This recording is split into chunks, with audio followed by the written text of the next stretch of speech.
welcome to season 2, episode 1 of Addicted to Joy. It's been a long time. I know it. It was a weird year for everybody, and I knew when it was time to bring back Addicted to Joy that I had to have somebody on that is going to really epitomize what being addicted to joy is really all about. Now, originally, Pete, my guest, Pete Heininger, my original goal with this podcast, because we need another podcast out there desperately. There's not enough. Was to highlight those that have overcome addiction and found joy. But I started to realize there are so many people overcoming so many things, and I just wanted to make sure that yours was the first story I highlighted. I don't know exactly how I found you. You came across my social media on your page, Pete's Posse, and I instantly started following your story, and it absolutely blew me away. So why don't you go ahead and introduce yourself to all the viewers of Addicted to Joy, kind of tell them why you're here, and we'll go from there. All right.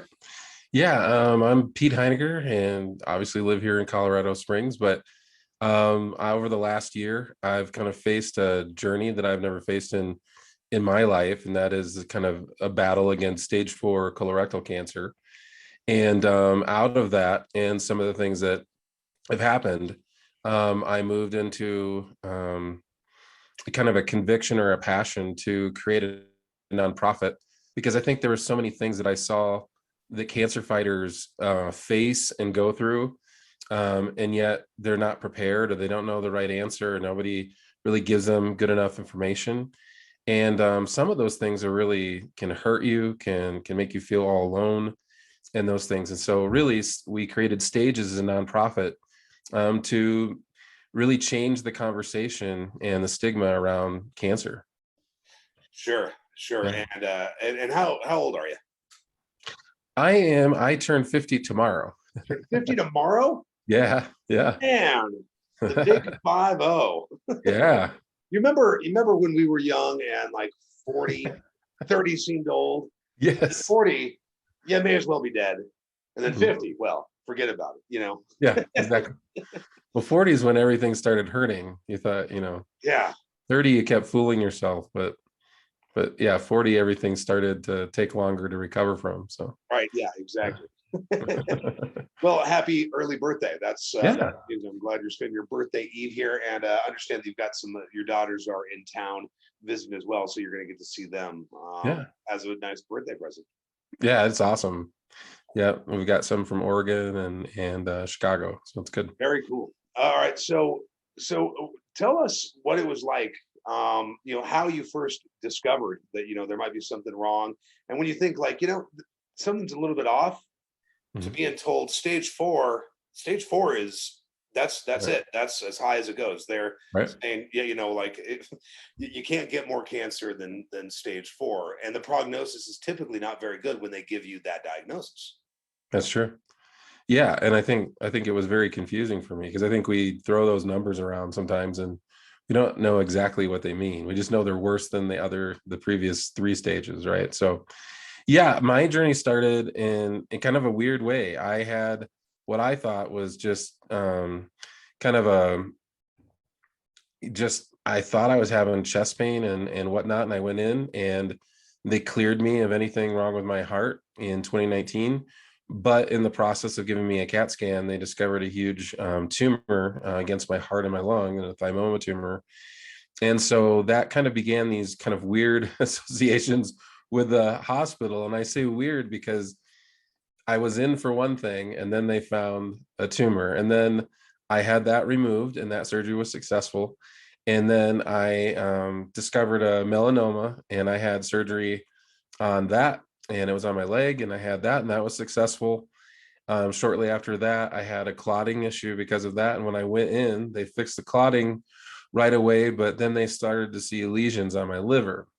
And that's when it really kind of took a turn, in 2020, where it really took a turn for the worse, because all of a sudden they're thinking, okay, what's the primary source and everything? And then you have those, you don't hear anything that the doctor says, your oncologist says, after they say you have stage 4 colorectal cancer, right? And it sounded like, I think one of the terms was inoperable and palliative care and things like that. And you're like, wait, I feel like that means like I don't have a hope and a prayer, right? And I had to learn what those terms meant. But yeah, that was really difficult news. And then how do you break that to your family, to your girls, to your wife, and your coworkers and your friends, and then what's the journey going to look like? So yeah, I mean, that's really kind of how it started in 2020. And they they just started me in chemo. The next week I'll be doing round 21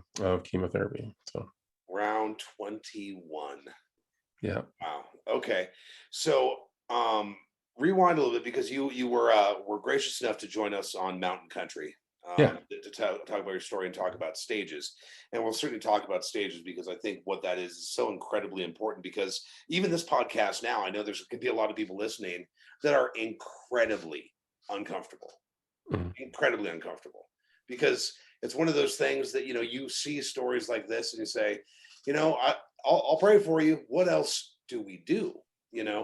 But prayer has been a huge part of your life. Yeah. Obviously, what did you do, professionally before all of this happened? Well, I was a pastor at Discovery Church here in Colorado Springs, and I was an executive pastor. And so that kind of, put a family around me, that in the opening rounds of chemotherapy. But it also was something, I think, that I started to learn about this journey that I thought was unique to myself. But now, as I talk to cancer fighters, it's just so common, is that, yeah, there so many people don't want to touch that subject with a 10-foot pole, right? And sometimes I don't know that we always know why. I think, I used to um think, we've given ourselves kind of a very limited toolbox on how to approach somebody who's going through a life-threatening disease. And I think, I'm going to pray for healing, and that's important.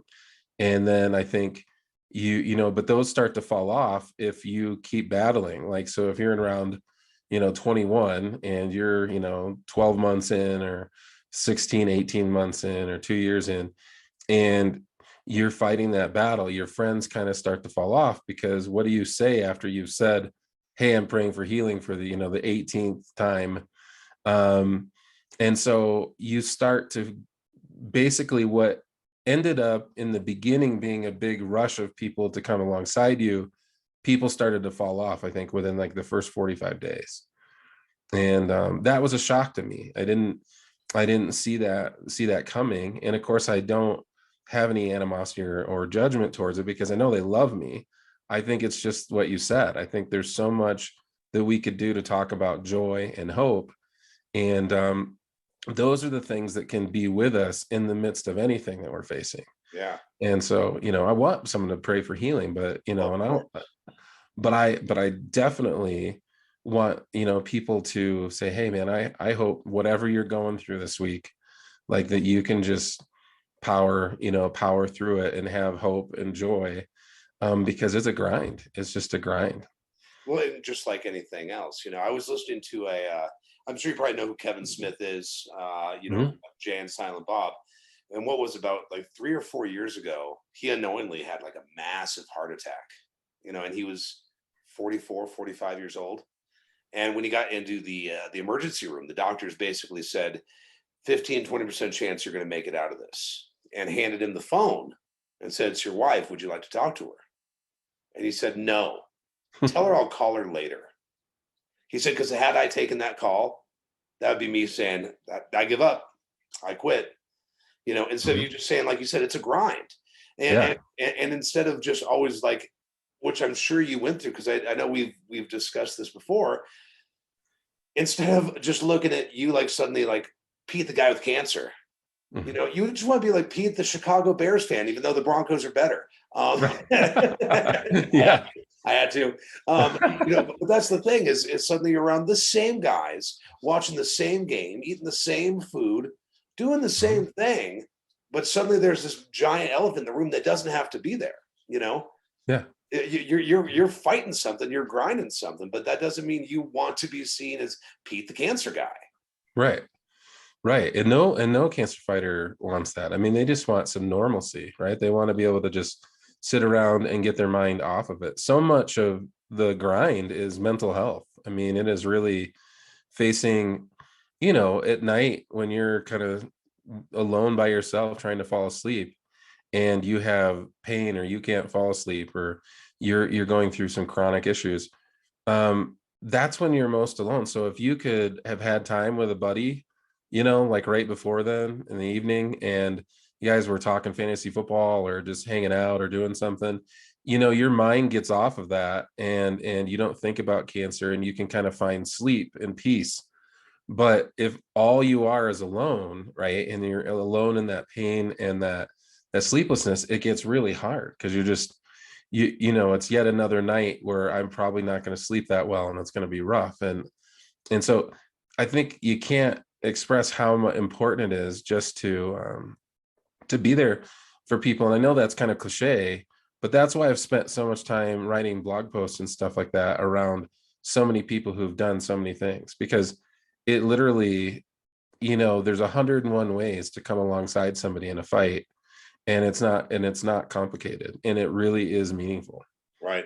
Well, and I mean, I dealt with my own battles, and I've been very open with alcoholism, to the point where I had almost checked out on a number of occasions, and it was going back to that Kevin Smith interview. He said something that I thought was pretty striking, because we automatically assume that, we're going to live to be 85, 90. Yeah. And he said suddenly he had that realization when he's laying there on that hospital bed and he saw the look on all the doctors' faces. And he says, know what I was given? I was given a lifetime. Hmm. I was Yeah. given a lifetime. Yep. So if we assume that our lifetime is no matter what going to be 85 years, for my sister it was 28. Yep. Cut short. So living as if we have just today, again sounding cliche, but like if we're sacrificing all these moments to try and avoid the real things that are happening in life, things like cancer, things like disease, things like tragedy, we're Mhm. missing out on so much. And I think that's what's so important about stages and what you do. So can you just tell people sort of what stages is, because I think this is a huge help, because I know the numbers are in the millions of people that face cancer every year. Is Mhm. that correct? Yep. That's right. Yeah. Yeah. And so many friends and family, you go from being Pete, with the marvelous hair and the beautiful beard, to the guy with cancer. Mhm. And like you said, that people don't know what to do, they don't know what to say, and that's what stages is all about. Yeah.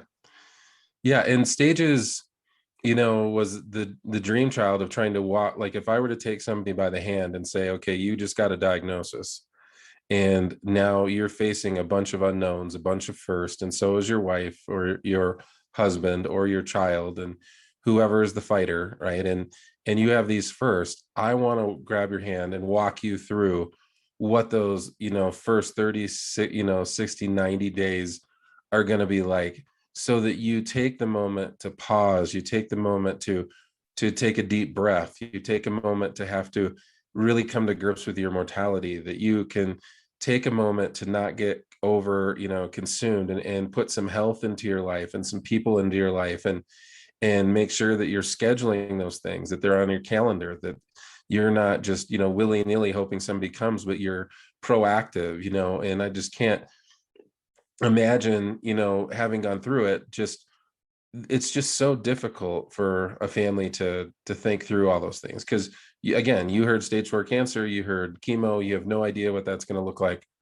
And so that's one of the big things, is a 30, 60, 90-day kind of answer to what is that like. And it's different for the caregiver, right? It's totally different for my wife, Shara, than it is for me. The things that she faces are there. I think you have to address things like communication. So those are things that we give counseling and we give help to, like, how do I communicate with my spouse now because there are moments when I can't be upfront and honest, right? I mean, I'm not being dishonest, but there's a time where, with me, Shara could be working all day and then she's dead tired and she comes out of a big day. How do you feel? And I just like unload like all the stuff that happened to me.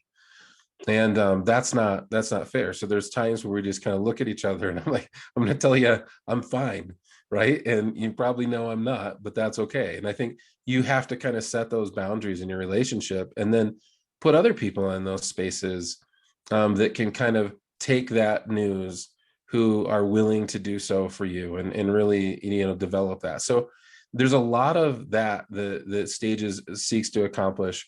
The other thing is to create a network of connection so that we can start to reach out to cancer fighters. I can't tell you how often. I mean, it's almost every other day I get an email to Stages, and it's, I have, you know I've got colon cancer and I'm scared. I got stage 4 breast cancer and I'm scared to die and I don't have anyone. And those are those things where you just have to try to create a network for people, right? It's nice. You and I are kind of outgoing and we can have a network in time, but not everybody is like that, right?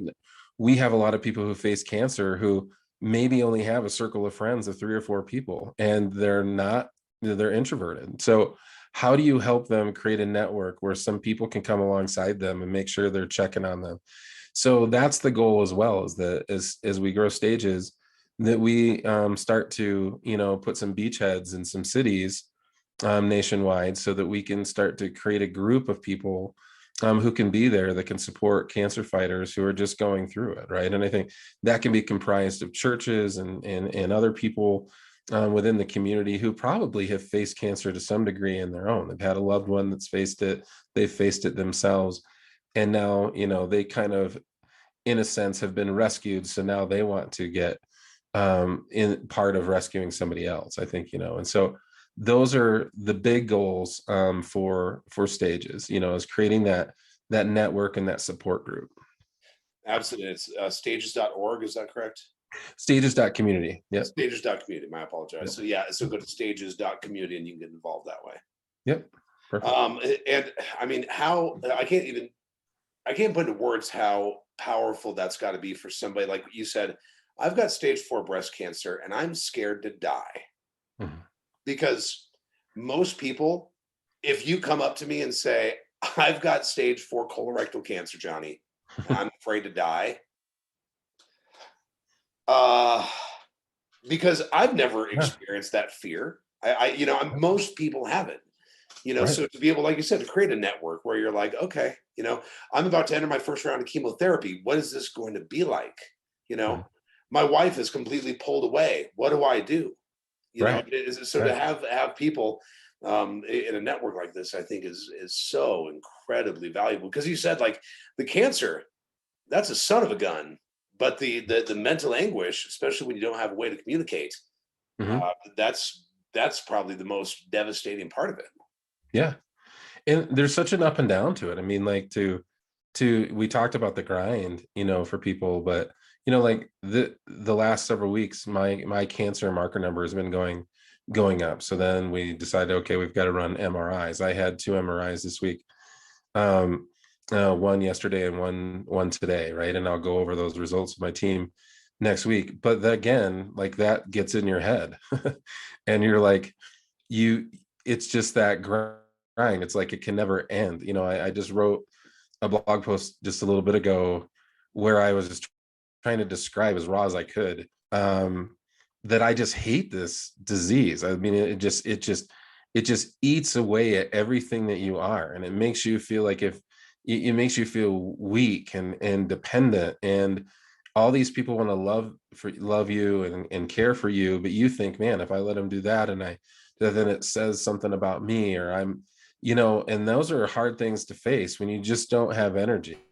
Like, you wake up and you think you're going to last all day, and then by 11 o'clock in the morning you're wiped. And what does that do to your relationship and your feeling of worth and value and stuff like that? So those are things that I think so many people who've been there and experienced that and have walked a friend or a loved one or someone through that, have such immense gifting and talent to come in and be a network for somebody because they've had to walk it, they know it, they get it, like I love those emails, because while it's intimidating, I can say something to them. I totally embrace that you're scared, I'm scared, right? So you start in that point of commonality and you're like, I'm scared too, so let's talk about that, and don't fight for an absence of being scared.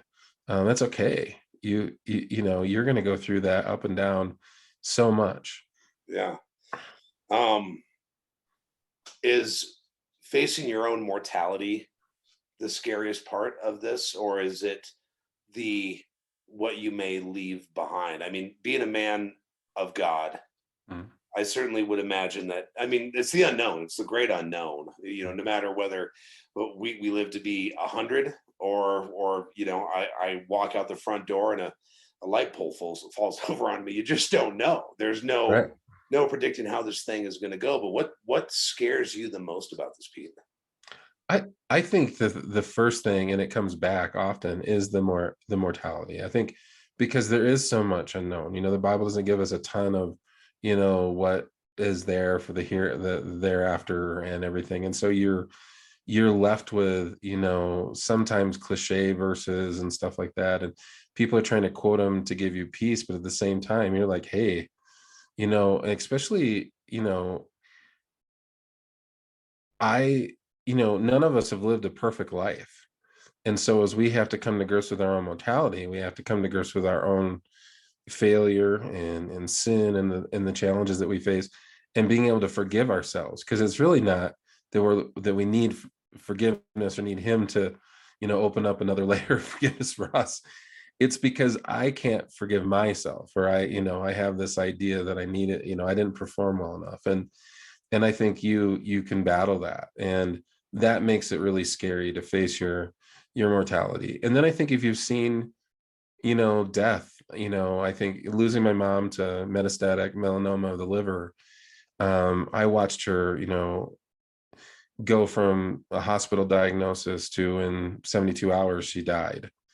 And it was just super fast, it was well advanced.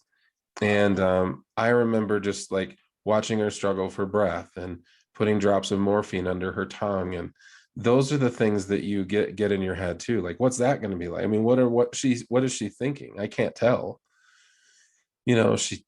She's got her eyes closed, but can she hear me? What is she experiencing? Is she in pain? She can't communicate. Like, those are the things that can get to you, right? And Sure. because now it's you.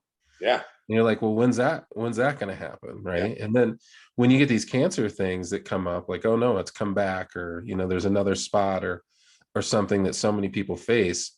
I think that's another thing that really scares you, because it's just like, well, a lot of times when it comes back a second time, it's fast, right? It's moving fast. And so those are things that are like, okay, well, I thought I thought I beat it, I thought I was victorious, I thought this was over. And then all of a sudden now it comes back. And I think all of us have seen friends or family that has moved very quickly, and we lose them very quickly. Yeah. So it is hard. And I think it's one of the first things that you have to talk to, with a cancer fighter and their spouse, because it's also the spouse. You don't want to be morbid, but how do you address, like, for me, I look at my wife Shara and I think, so if I meet with the oncology team next Tuesday, and they're like, yeah, doesn't look good, I'm not saying that's going to happen, but if they did, then your mind immediately goes to, well, what is she going to do, right? Like we were a dual income family. We were, she needs the income that I have, that I bring in order for her to sustain herself. And where does that come from? And my kids are spread out all over the US. And what is she going to do? You start to be consumed with that, but it doesn't really make it's not the greatest topic to have, on a date night, but it is one of those things that does sit and haunt you. right? Because And it's necessary too. And I think, you know, us having this conversation, you know, I mean, I've lost most of my extended family, but none of it has been to cancer. I never, but well, my stepdad, but he was 90, and it happened fast, but it was also age. Um, yeah. you know, so I was talking to one of my buddies that I saw earlier today, and I told him that this podcast was happening, and he said exactly what I'm sure you've probably heard a number of times. He doesn't look like he has stage 4 Yeah. cancer.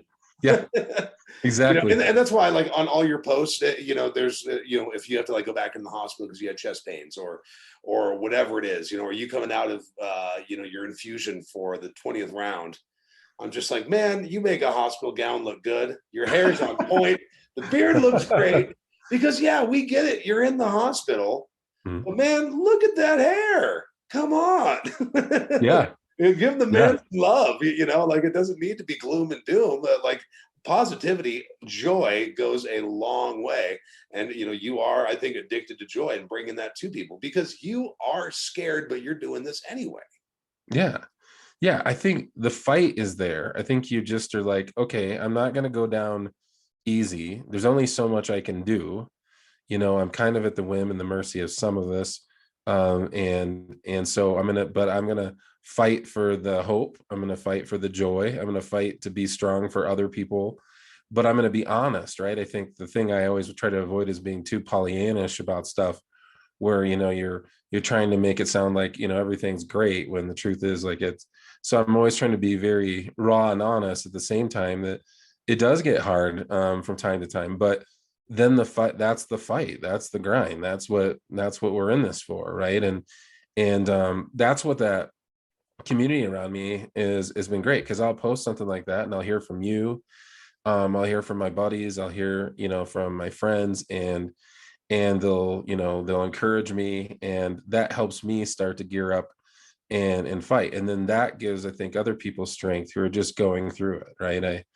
I think you saw I just posted recently that I had a mentor of mine, Dr. Michael Heiser, and a great guy, and we'd worked together for a number of years, and he was a professor of mine in my undergrad, but he just got diagnosed with cancer, and it's it's pancreatic cancer, so has the highest mortality rate of all cancer types, and so, but to be able to be there and to walk through this guy who's always been there for me, right? And always, I mean, he has been there for years after years after years, to be able to be there and just have him go, hey, what's chemo like? What's that going to be like? And to have his wife go, okay, I'm about to walk into that situation. That helps me to know that you and Shara went through that, right? Those are really the things that you want to fight for, because you're starting to arm them and equip them with things that they can do to kind of head off things before they happen, right? Because so much of what we do is just yeah, you just face it when it comes, right? You don't have any preparation. You're just gonna you just roll with it. Yeah. Yeah, absolutely. So that brings me to a question I wanted to ask. Mhm. That I think a lot of people are probably curious about. What is chemo like?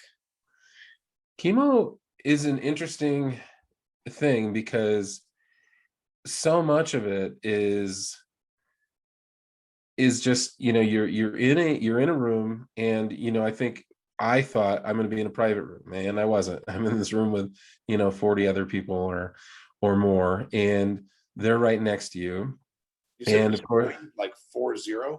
yes, yeah, there's like 40 chairs that are in there. And so when I walk into UC Health North, I'm walking into a place that's just has about 40 people that are going through it on the schedule that I'm at. So I'm on every other Wednesday.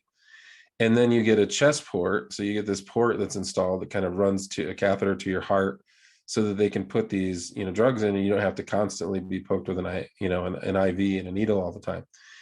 But it really starts to kind of take its toll in those opening rounds, because your body is just in shock, right? These things are killing everything. They're not discriminative about just targeting cancer. They're kind of killing all those things. And kind of my cocktail, like I have a Avastin, that that's painful because it destroys any making of any new blood vessel.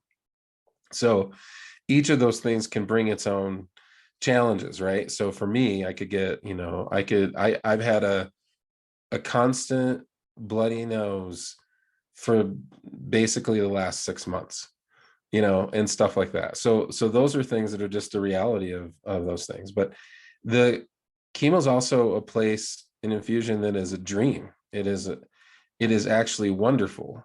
And that is because I walk in and I get to see Sheena Davis, who's in my Pete's Posse group, and she's such a wonderful nurse, and she comes in and she jokes with you, and then I start you're in this for so long, you make friends with all of those nurses and those caregivers, and you have them, repeat, so you see them again and again. They become like family, and they encourage you. I've got friends that work in other parts of the hospital that'll stop in and see me on their break and do lunch break with me or something.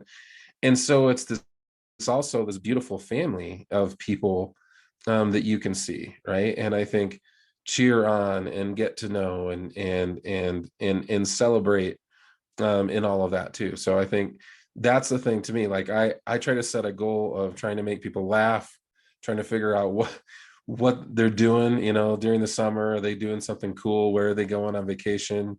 What do they think of school starting? Like, you just really try to get to know them and take an edge off the relationship, because I mean, we can all be awkward, but I want to make it as easy as possible for somebody that is working to give me care, that they feel like I care about them. Like I definitely love them. So Right. Uh, What an interesting way to describe chemotherapy, because I think people were probably expecting something very different. You said, yeah, it's kind of painful, yeah. but look at the things that you can get out of this: relationships and joy and reminders of the beauty that we have right at our fingertips every single day. Mhm. Um, so so Wednesday will be round 21, is that right? Yep. Yep. Okay. 21. Well, if you're playing blackjack, that's a lucky number. So, Yeah. what is for colorectal cancer, and a cancer that you've gotten? I mean, when they say stage four, Mhm. I mean, obviously, I've heard a number of people have come back and defeated, stage four.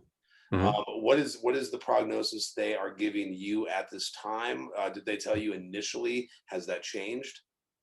Yeah, I think we'll probably get a little bit different prognosis this on Tuesday. So because there'll be more details about kind of what we found in those MRIs, but the initial, prediction is kind of this average expectancy. We can add another, 4 years to your life on average. I mean, obviously you can beat it, and you could go through a bout of no evidence of disease. You'll hear that kind of term thrown around, or we call it NED, no evidence of disease. And so some people can cycle off of chemotherapy and stuff like that. But I think, you know, it's it's just it's really stage four is basically for, they hope to give you four years. Obviously they want you to beat it, but if you can get an extra 4 years of extended life, then that's the average. So Well, I think that's a blessing right there. I talk to a lot of people, and my work is helping people get sober, which is a disease all of its own. mhm. And what I asked them, I said, if you knew that, like, you knew that Monday started your last week, would you live it very, very differently than you're living it now? Because we take it for granted. We assume, Yeah. oh, well, I've got another week after that. I've got another week after that. Would the sunsets look that much sweeter? Would, spend time Mhm. with your wife and your children be that much better? Of course it would. Right. Of course it would. So, I think if if they say to you, "Hey, Pete, we're going to say you got another 5 years," talk about what you can do with 5 years. Well, I mean, it's huge because it allows me to put so much effort and energy into the nonprofit, and to really make a huge impact and difference, and start to get more and more people on board, so that something can live on after I pass on. I think the beauty is too, just like we get to show people in this world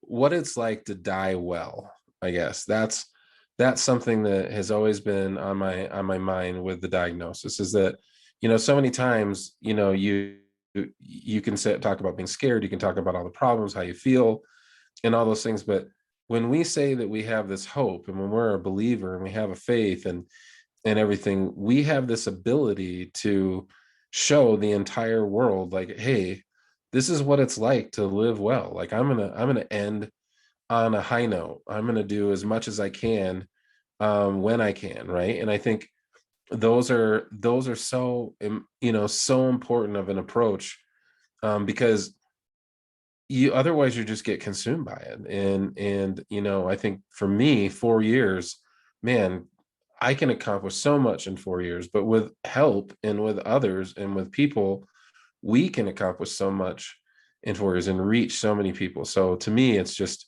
hey, let's be an example to the world of what it's like to, no matter what the circumstances, I can sit there and have hope and joy. Absolutely. And talk about leaving a lasting legacy too. You know, Mhm. I mean, I would hope that, whenever my day comes, that, if they put it on my headstone, it just had like a gas gauge and it was empty and it just said all used up, like Yeah, I, exactly. I squeezed every bit I could out of this life and I left something behind that will continue to help people. And I think that's exactly what Changes Community is going to do.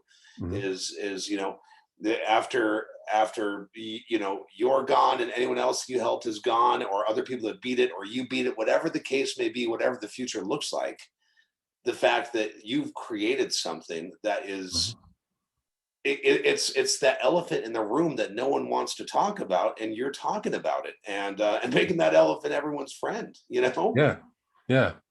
I was watching this week. I was watching the documentary that Val Kilmer and his son made, and I was looking at that, and I felt devastated. Val Kilmer was one of my favorite actors, and I just loved him in Tombstone. I love so many things about him, but to see him and realize, how lonely he is in that space, I found myself over and over again, almost just trying to talk to him and say, like, like, it's okay, buddy, like I wanted to be there for him, because I think that's the thing, is people like Val and people that are out there need to see that there's a different way to go about living your life, that we can die extremely well, right? And that we can find this hope, and we can put people around us. And I think, I saw some absence of joy and some tough things. And so that was hard to watch.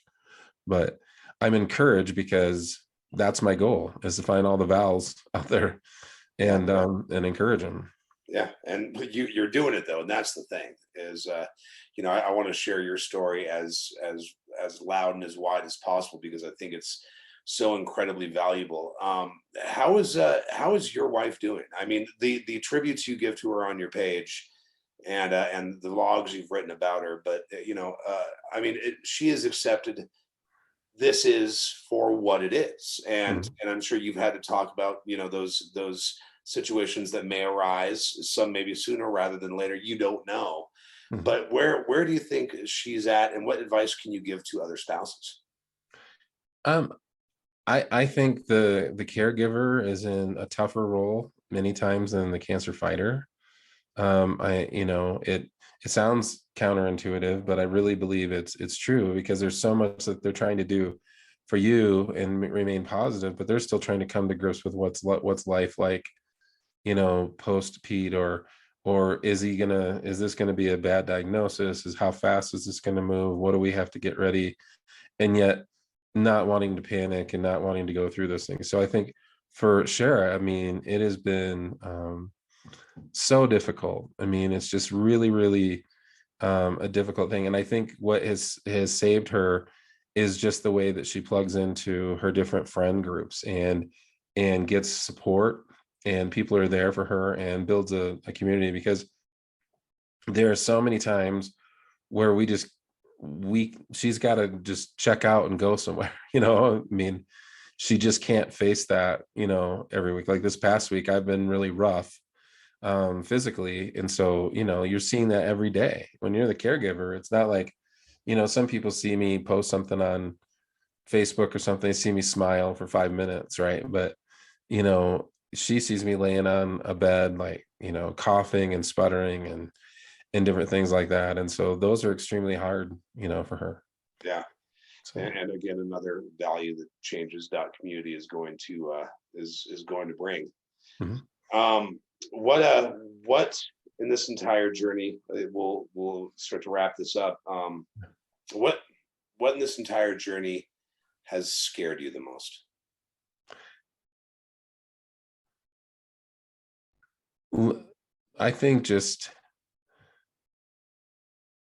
failing at legacy. I think when I think of just putting a high bar out there of what I would want to be a marker on my life and what it meant to others. I think um, it scares me, when the finality of death is there, and just what is that final kind of you know legacy involved. So that scares me um, the most. I think, or I would be lying if I didn't say a close second is like a long, painful, drawn out, months of pain and suffering. I think those two, those things are there too, right? And they're a reality. And it's not like death comes quick. Sometimes it comes slow and painful. And so I think of those things as well. So yeah. Sure. Well, and there couldn't be fear and those feelings without the absolute presence of joy. Mhm. So, what so far in your cancer battle has brought you the most joy? Just seeing an impact on all of these people, just seeing so many people rise to the occasion, be encouraged. I had a friend the other day who was we worked together a few years back, and he called me from California, and he was just like, reading the blogs and realizing how I could be there for you, really helped me. And then he shows up, but then he walked that road with his mom as well. And so I think just, the biggest joy is watching it change lives. I think change people's perspective on what they can do for cancer fighters and their families. I think just get out there and just dive in. Like, you can't do anything wrong. Have the talks about football, play fantasy football, go hang out and grab lunch, go grab some coffee, do something. But I think just seeing people um encouraged and then take the risk to try to be that for someone. So Awesome. So you're playing fantasy football this year? yes, I am. Okay. So who's your first round pick? I Justin am Fields, I swear.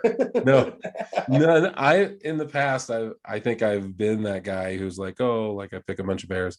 Um, but yeah, I mean, this year has been kind of a toss up. I think for me is, do I want what quarter or running back is standing out to me is kind of one of those hard things to kind of, who's going to play well this year. And so I'm kind of looking at two or three guys, but I think, and then I think Patrick Mahomes is always kind of a safe bet if you got the ability. I don't think I'm first, so I'll never get Yeah, that opportunity. So yeah. My wife's the boss of both of our leagues, so yeah, that's always a fun one here at the Joy household. Mahomes is a good one.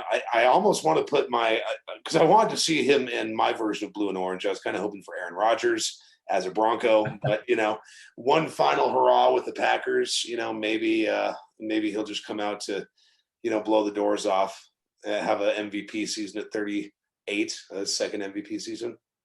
yeah, I will never wish. I'll never wish that. Oh, that's right. Um, Oh, I forgot we're talking NFC. Was that North?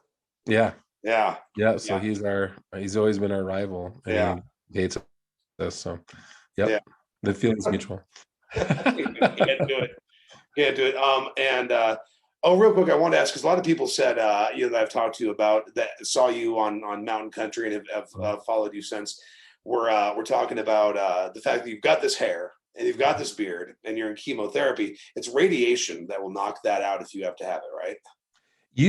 Actually, some of the chemo that I was on can cause you to lose hair. It just isn't always guaranteed. Some people Oh, lose it and some people don't. I just got fortunate that it didn't cause me to lose any hair. I mean, it was just no. kind of a fluke.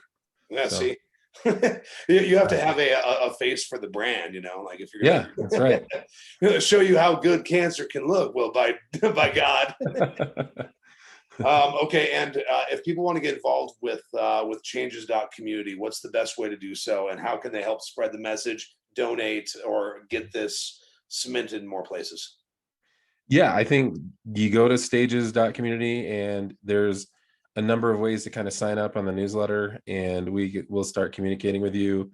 There's ways to donate so that we can start to help other people and have an impact for other families and their spouses. And so those are some key ways. And then I think we'll start to have some more opportunities for training and some discussion just kind of around, if you wanted to create a group within your town or within, kind of your friend group, to come alongside a family member or friend or something like that, giving you some guidance of what would be a great, some things to know to be a really big help to them. And I think those are, all coming in the future as well with stages.community. Yeah. Awesome. All right. Any parting words for this first episode of season 2 for Addicted to Joy?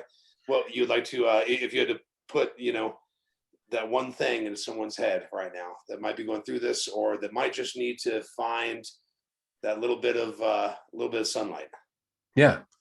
I think the biggest thing is you're never alone. You may feel alone, but you're never alone. I think when I try to talk to groups, that's one of the first things I do is I try to have everybody raise their hand and say, hey, like, how many of you have been touched by cancer in some way, shape, or form?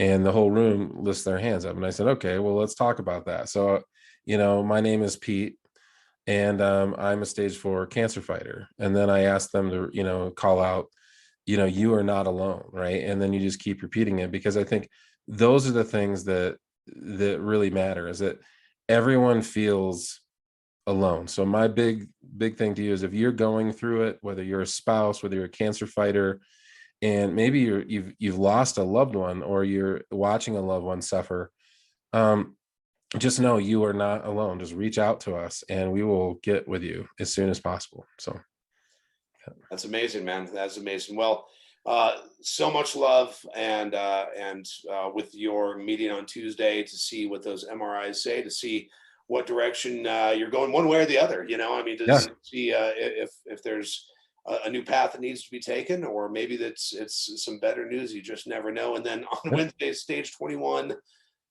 Lucky 21 yeah. for blackjack. That's what we'll say.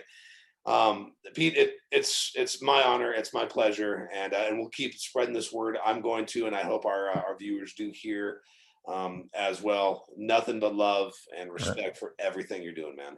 Thanks, Johnny. Yeah, Appreciate it. thanks for being addicted to joy. Yeah.